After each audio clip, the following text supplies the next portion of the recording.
Hello everyone, I am Jamie Lorraine M. De La Luna, and for today's video, I will present to you my midterm examination in sustainable tourism.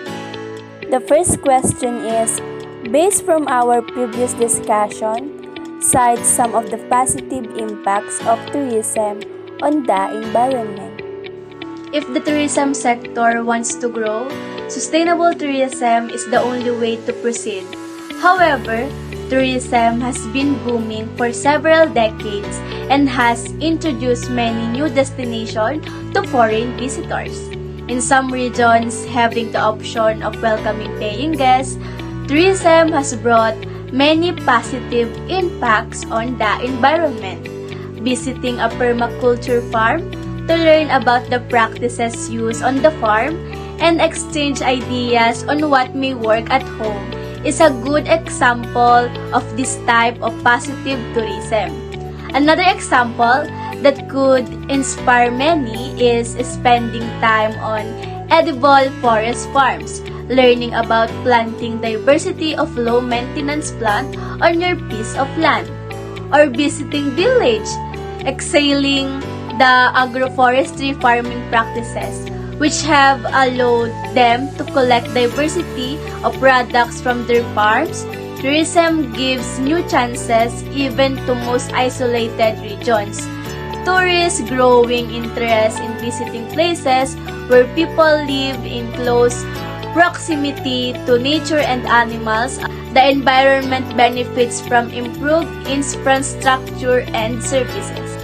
In some circumstances, tourism can aid in the preservation of traditional practices such as music, dance, and theater, as well as a demand for locally produced goods and beverage. Tourism may also help to promote the production and sale of local arts and crafts in order to suit the demands of visitors while also ensuring the survival of traditional crafts and skills. Tourism plays a vital part in preserving our religion's cultural identity.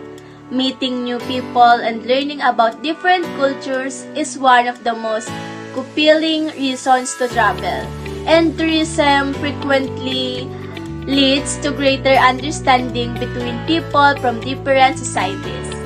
Tourists frequently benefit from new and upgraded facilities given for the visitors. The second question is, based from our previous discussion, cite some of the negative impacts of tourism on the environment. The negative impacts also include the overuse of water, resources, and deforestation. The behavior of tourists and their use of facilities can result in environmental pollution through an increased number of people, as well as air pollution from an increase in the use of fossil fuels, pollution of the land and sea swells in tourist areas and in tourist seasons. In recent years, there has been an increasing acceptance of travel's negative environmental effects, and more steps are being taken to mitigate these effects, making aircraft and cars more fuel efficient, as well as experimenting with novel types of fuel are among them. The last question is, if given a chance to make a law about on how we can protect our natural environment, what would it be? Explain. If I were given a chance to make a law about on how we can protect our natural environment, it would be the Philippine Fisheries Code of 1998. I will implement it because my dad is a fisherman before, and my grandparents' jobs on my father's side is also fishing. After all, our house are close to the sea. It is not new for me to see them working in the ocean just to feed for their families. Fishing is an honorable job. I know that it's so tiring because of the extreme heat of the sea. They really put up with it just to have a dish or to make money. I want to enforce this environmental law because fishermen are close to my heart. And I know This law will not help only for the environment but for my dear fishermen who work a lot. The state shall ensure the attainment of the following objectives of the fishery sector.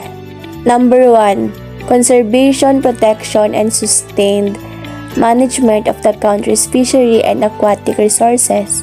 Number 2. Poverty alleviation and the provision of supplementary livelihood among municipal fisherfolk.